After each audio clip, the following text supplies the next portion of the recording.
How to download Valorant on PS5. First of all, you're going to want to go to the PlayStation 5 home screen, then scroll to the top using your left stick or D-pad to go to the search bar in the top right hand corner of the screen where you can see the little magnifying glass. Click X on the search bar, then you want to type in Valorant, so make sure you spell that correctly, and it should be the first one that pops up. It might already pop up there for you in your recommended, and just click on that where it says Valorant free, and then you want to just simply click on the download button. Once you've done that, it will, in the top right hand corner, say added to downloads. You can press the PlayStation button, and then in the middle download section, you can go along and you can see the downloads there, see how long has left on the download for you.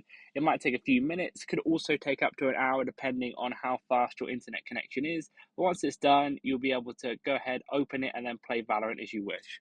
Leave a like on the video if it helped, and subscribe for more helpful videos.